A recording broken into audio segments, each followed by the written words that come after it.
오늘도 가정에서 또 휴가지에서 있는 곳에서 영과 진리로 하나님을 예배하는 모든 성도들에게 하나님께서 크신 은혜로 함께 하시기를 주님의 이름으로 축원합니다.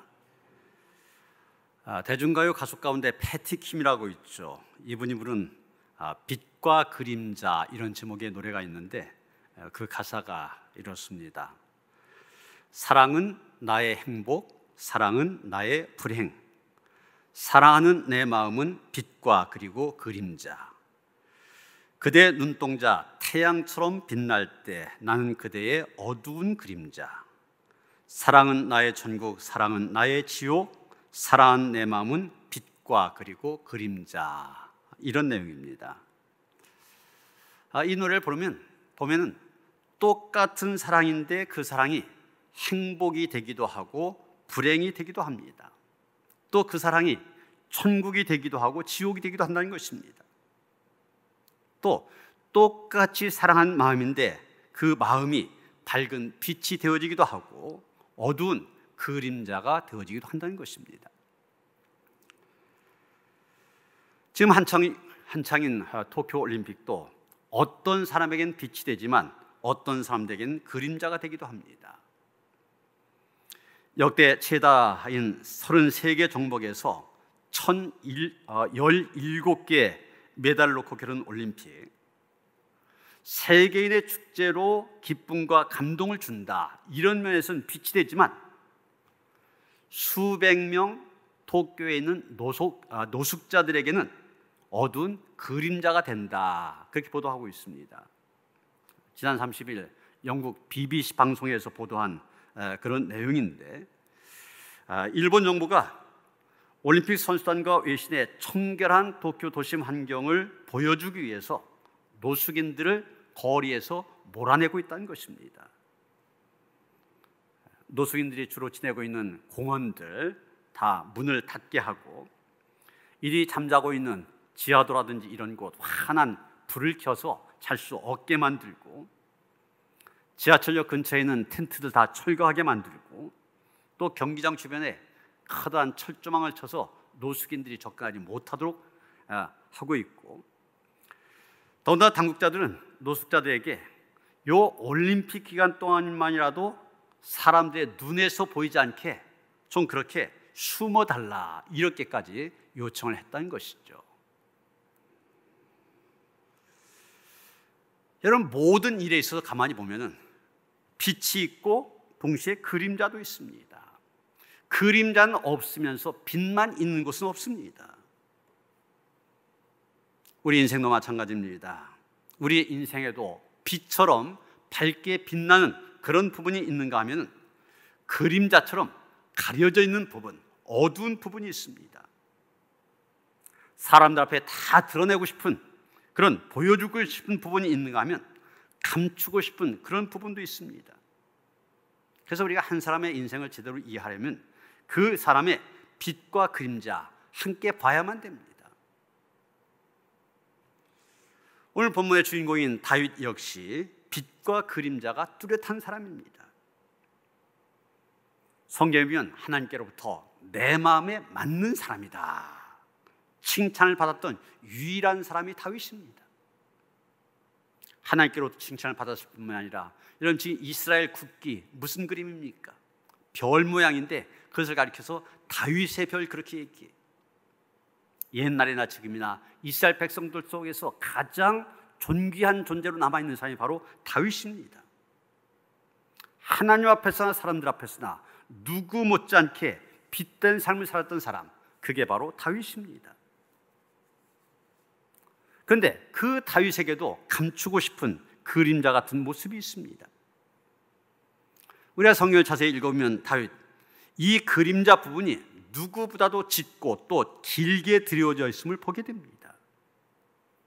오늘 본문을 통하여 다윗의 이 그림자 부분이 우리에게 어떤 교훈을 주는지 함께 생각해 보고자 합니다. 다윗의 인생의 그림자는 그가 저지른 죄에서부터 시작이 됩니다. 그런데 그 죄가 한 가지가 아닙니다. 간음죄에서 시작하여서 살인죄에 이어 사기죄까지 이어집니다. 최초의 범죄, 밧세바를 간음하는 일에서 시작이 되지 않습니까? 사무엘하 11장 2절에 보면 다윗은 왕궁 옥상을 거닐다가 지금 보신 것처럼 목욕하는 여인의 모습을 보게 됩니다. 사람들 시켜서 그 여인에 대해서 알아봤더니 지금 전쟁터에 나가 있는 자기의 부하 우리아의 아내라는 것입니다. 그것을 알고서도 사람을 시켜서 그 여인을 왕궁으로 데려오게 한 다음에 그 여인을 범하게 됩니다. 그 다음 이어진 범죄는 그 남편인 우리아를 죽게 만든 일입니다. 사무엘하 11장 5절에 보면 다윗이 밧세바의 임신 소식을 듣게 됩니다. 다윗은 자기가 밧세바를 범하여 임신까지 하게 한 사실, 그것을 덮기 위해서 급히 사람을 보내어 지금 전쟁터에 나가 있는 우리아로 하여금 왕궁에 들어오도록 합니다. 그리고 집에 가서 아내와 함께 쉬라고 그럽니다. 뭐 쉬란 얘기가 그냥 쉬란 얘기가 아니죠. 아내와 잠자리를 함께 하라는 얘기입니다. 그랬더니 우리아가 지금 동료든 저 전쟁터에서 고생하고 있는데 나만 쉴 수 없다 그러면서 거절합니다. 다윗이 어떻게 합니까? 우리아를 다시 전쟁터에 보내면서 편지를 같이 보냅니다. 군대 총사령관인 요압 장군에게 편지를 보내어서 이 우리아 지금 전투 중인 최일선에 보내서 죽게 만들어라 그럽니다.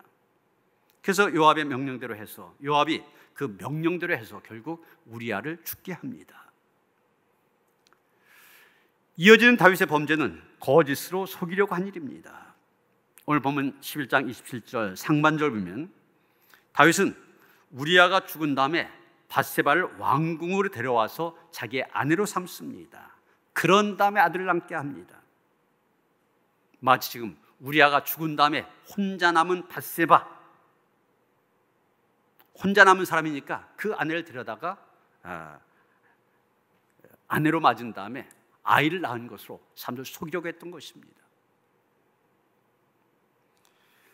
이렇게 다윗은 밧세바를 범한 일로부터 시작하여 무려 3가지 중대 범죄를 저지르게 됩니다. 본문 11장 27절 하반절이면 다윗이 저지른 이 죄에 대해서 이렇게 말하고 있습니다.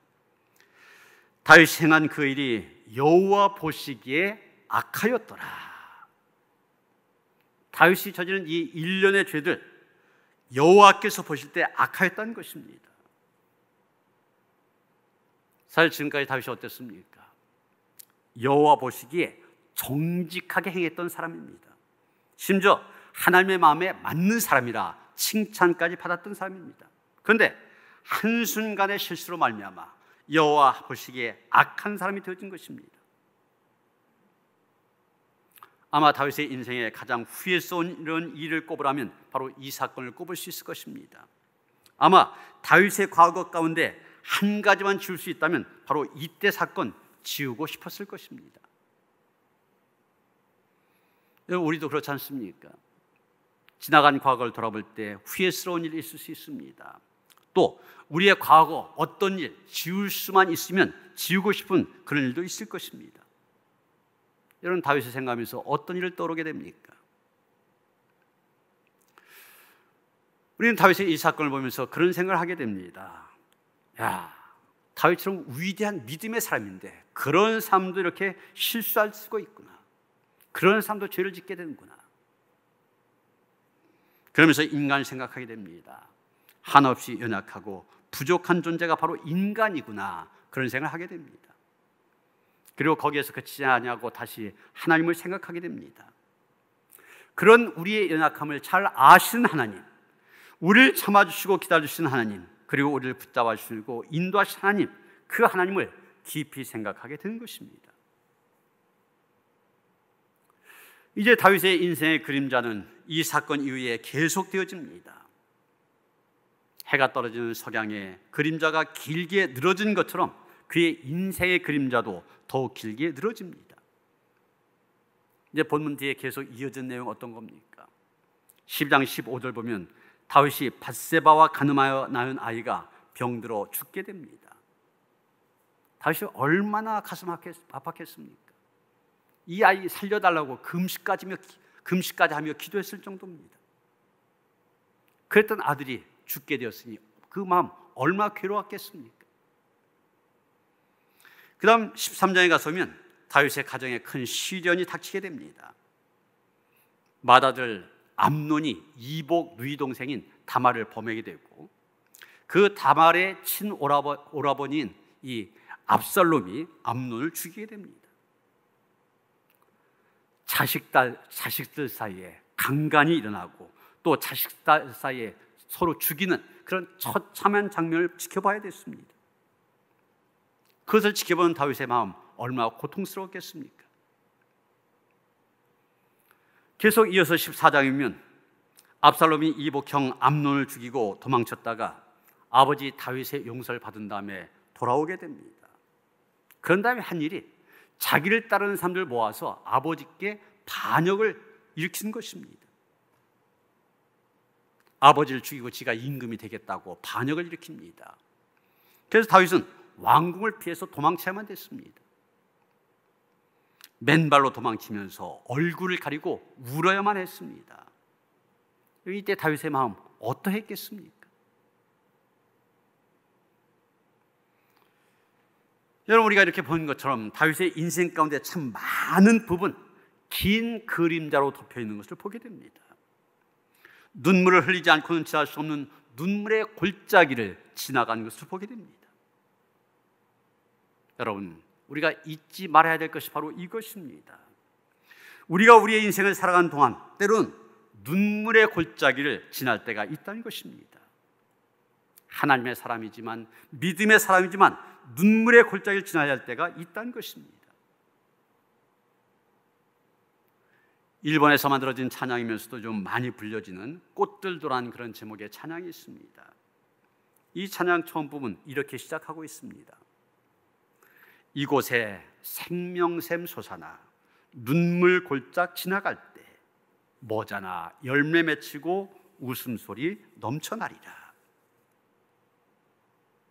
눈물 골짜기를 걸어간 인생, 그런데 그 인생 하나님께서 웃음소리 넘쳐나게 하신다. 이 가사 부를 때마다 은혜가 되어집니다. 그러면 여러분, 이런 다윗의 인생의 그림자가 우리에게 전해준 메시지가 무엇입니까? 크게 두 가지를 우리가 생각하게 되는데, 첫째는 영적으로 깨어 있어야 된다는 것입니다. 왜 다윗이 밧세바를 간음한 죄를 범하게 되었을까? 가만히 생각해 보시길 바랍니다. 사무엘하 10장에 보면은 암몬과 아람, 이 두 나라 연합군이 이스라엘을 공격해 와서 전쟁을 하게 되는데, 이때 이스라엘이 대승을 거두게 됩니다. 그래서 그 둘 중에 아람이라는 나라는 아예 이스라엘에 항복을 하게 됩니다. 그리고 11장에 가서 보면은 이제 홀로 남겨진 암몬, 이스라엘이 그 암몬을 공격한 얘기가 나옵니다. 그런데 우리가 주목해야 될 말씀이 11장 1절입니다. 거기 보면 다윗이 요압과 그에게 있는 그의 부하들과 온 이스라엘 군대를 보내니, 그리고 마지막에 가서는 다윗은 예루살렘에 그대로 있더라, 이렇게 말하고 있습니다. 무슨 얘기입니까? 지금 암몬과 전쟁을 하는데 다윗은 그 전쟁에 나가지 않았다는 것입니다. 자기는 안 나가고 요압과 부하들만 보냈다는 얘기. 그 시대는 전쟁이 났다 하면은 왕이 전쟁에 직접 출정하는 거 당연한 일이었습니다. 이런 사울왕도 전쟁이 있을 때마다 군사들과 늘 같이 출정했지 않습니까? 그런데 다윗은 출정하지 않았습니다. 왜 그랬을까? 한마디로 영적인 교만 때문입니다. 그동안 다윗 전쟁이 있을 때마다 승승장구했습니다. 바로 지난번 암몬과 아람 연합군과 전쟁에서도 대승을 거뒀습니다. 그래서 암몬이라는 나라는 항복하고 아람은 항복하고 암몬만 남은 그런 상황입니다. 적갓 암못, 자기와는 상대가 되지 않는다 자만했습니다. 그래서 내가 구태여 출장하지 않는다 할지라도 넉넉히 이길 것이다, 그렇게 생각하고 자기는 예루살렘에 남았던 것입니다. 또 사무엘하 11장 2절 보면 뭐라고 말합니까? 저녁 때에 다윗이 그의 침상에서 일어나 왕궁 옥상에서 거닐다가 그곳에서 보니 한 여인이 목욕을 하는데 심히 아름다워 보이는지라. 이 뭐라고 하겠습니까? 다윗이 저녁 때가 돼서야 침상에서 일어났다고 했습니다. 참 낮잠을 자도 늘어지게 잤다는 얘기입니다. 왜 그랬습니까? 영적인 긴장이 풀려 있었던 것입니다. 여러분, 지금 전쟁 중입니다. 전시 상황이에요. 그런데 왕으로서 예루살렘에 남아있다. 국가의 정사를 돌봐야 했을 것입니다. 그리고 전황을 살펴보면서 후방에서 무엇을 지원해야 될 것인가 뒷바라지 할 수 있도록 잘 검토했어야만 됩니다. 더 중요한 것은 내가 전쟁에 직접 참여하지는 않았다 할지라도 기도했어야만 됩니다. 그런데 저녁 때까지 낮잠을 잤다고 그랬어요. 바로 다윗은 영적으로 태만했던 것입니다. 이렇게 다윗은 영적으로 교만하였고 또 영적으로 태만하였습니다. 사탄이 바로 그 틈을 노리는 것입니다. 음란의 영이 다윗을 사로잡았습니다. 다윗이 영적인 잠에 들었다가 덫에 걸려들고 만 것입니다. 크리스천 포스트라고 하는 기독교 잡지가 있는데 셰인 아이들만 목사님이 기독교 지도자들이 실족하는 7가지 이유라는 제목의 글을 기고했습니다. 기독교 지도자들이 실족하는 일이 자주 있는데 그 7가지, 그 중에 첫 번째가 뭐냐? 설마 나에게 그런 일이 일어나겠어? 이렇게 생각하는 것이라고 지적합니다. 설마, 이 영적인 교만을 얘기하는 겁니다. 그리고 두 번째 이유가 뭐냐? 기도를 게을리한다는 것입니다. 영적인 태만이라고 말할 수 있습니다. 바로 이 두 가지를 종합해보면 영적으로 졸고 있는 것 때문이다 말할 수 있을 것입니다. 여러분, 오늘의 우리도 마찬가지입니다. 영적으로 교만해서는 안 됩니다. 다른 사람들은 몰라도 나는 결코 넘어지지 않을 것이다. 이해서는 안 된다는 얘기예요. 그런 사람들이 하도 많았기 때문에 고린도전서 10장 11절 보면 사도 바울 뭐라고 권고합니까? 그런즉 선줄로 생각한 자는 넘어질까 조심하라 그랬습니다. 말씀 그대로입니다. 조심해야 됩니다. 늘 영적으로 겸손해야만 됩니다. 다음으로 영적으로 태만해서도 안 됩니다. 바빠서 기도할 시간이 없다. 핑계대서는 안 된다는 얘기입니다. 사역이 너무 많고 바빠서 기도할 시간이 없다. 집안일, 공부, 사업 할 일이 너무 많아서 기도할 시간이 없다. 핑계대지 말아야 된다는 얘기. 사무엘상 12장 23절 우리가 너무나 잘 아는 말씀이 있죠. 나는 너희를 하여 기도하기를 쉬는 죄를 여호와 앞에 결단코 범하지 아니하고. 사무엘이 백성들에게 한 말입니다. 자기는 기도를 쉬는 것 죄로 생각한다는 얘기예요. 우리가 이런 사무엘의 태도를 본받아야 됩니다. 본받고 기도를 쉬지 말아야 됩니다. 두 번째 크게 우리가 받게 되는 교훈은 회개해야 된다는 것입니다. 우리가 본문을 주의 깊게 읽어가다면 좀 의아한 생각을 가질 수가 있습니다. 지금 말씀드린 것처럼 다윗이 3가지의 중대 범죄, 치명적인 죄를 저질렀지 않습니까? 어떻게 그런 죄를 저지르고서도 계속 왕좌에 남아있을 수 있었을까? 이런 생각입니다. 분명 여호와 보시기에 악하다 평가를 받았잖아요. 그런데도 왜 하나님께서는 버리지 아니하시고 그냥 내버려 두었을까 하는 것입니다. 사무엘하 12장 1절 보면 이렇게 기록되어 있습니다. 여호와께서 나단을 다윗에게 보내시니 하나님께서 나서셨다고 했습니다. 큰 죄를 범한 다윗에게 선지자 나단을 보내셨다는 것입니다. 그리고 12장 9절 10절 보면 이렇게 기록되어 있습니다. 어찌하여 내가 여호와의 말씀을 업신여기고 나보기에 악을 행하였느냐? 내가 칼로 햇사람 우리아를 치되 암몬 자손의 칼로 죽이고 그의 아내를 빼앗아 내 아내를 삼았도다. 이제 내가 나를 업신여기고. 지금 하나님께서 나단 선지자를 통하여서 다윗의 죄를 책망하고 계신 것입니다. 선지자를 보내셔서 책망하셨다. 무슨 얘기입니까? 하나님께서 다윗에게 회개할 기회를 주셨다는 얘기입니다. 지금 죄인의 자리에서 돌아설 수 있는 기회를 주셨다는 얘기입니다. 하나님께서 다윗을 사랑하셨기 때문에 회개의 은혜를 베푸신 것입니다. 그래서 본문 마지막 절 뭐라고 하였습니까? 다윗이 나단에게 이르되 내가 여호와께 죄를 범하였노라 하매. 한마디로 다윗이 나단을 통하여 주신 하나님의 말씀을 듣고 하나님 앞에 자기의 죄를 고백했다는 얘기입니다. 여러분, 다윗의 위대한 점이 바로 여기에 있습니다. 사실 다윗이 지금도 계속 자기의 죄를 은폐하려고 애를 썼지 않습니까?